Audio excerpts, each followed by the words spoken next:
சீரியல்களின் full எபிசோடுகளை Sun டிவியில் ஒளிபரப்பான உடனே எக்ஸ்க்ளூசிவாக சன் நெக்ஸ்டில் மட்டும் ஃப்ரீயா பாருங்கள். ஏய், நீ அந்த டிராமா காரியோட பாட்டி தானே? உனக்கு டிராமா பண்ண சொல்லி தரணுமா என்ன? இத பார், உன் டிராமா எல்லாம் என்கிட்ட வச்சுக்காத. வந்தமா சாமி கும்பிட்டமா போனமான்னு இருக்கணும். அதை விட்டுட்டு தேவையில்லாம வேலை ஏதாவது பண்ணிட்டு இருந்தீங்க, அப்புறம் கோவில்னு கூட பார்க்க மாட்டேன். ஜாக்கிரதை.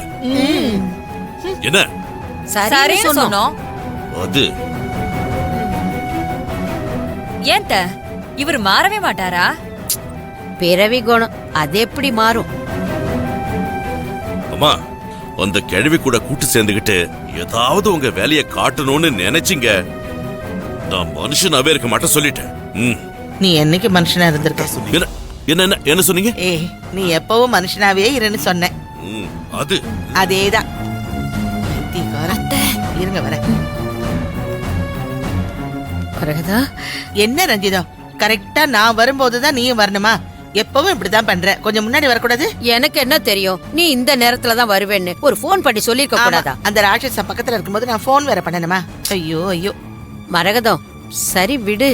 அவனை பத்தி தெரிஞ்ச விஷயம் தானே, நாம ஏன் அதை பத்தி பேசணும்? நம்ம கவலையெல்லாம் விக்கி அஞ்சலி பத்தி தான். நான் அந்த கடவுளை தான் மலை போல நம்பி இருந்தேன். ஆனா அந்த கடவுளும் மனசு இறங்கல போல இருக்கு.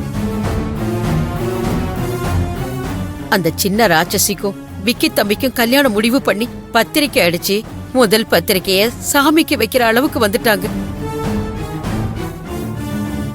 இந்த கல்யாணம் மட்டும் நடந்துருச்சுன்னா அதுக்கப்புறம் அஞ்சலி வாழ்க்கை என்ன ஆகும் எனக்கு ஒன்னும் புரியல மரகதம். நானும் வேண்டாத சாமி இல்ல, ஆனா எனக்கு இன்னும் நம்பிக்கை இருக்கு.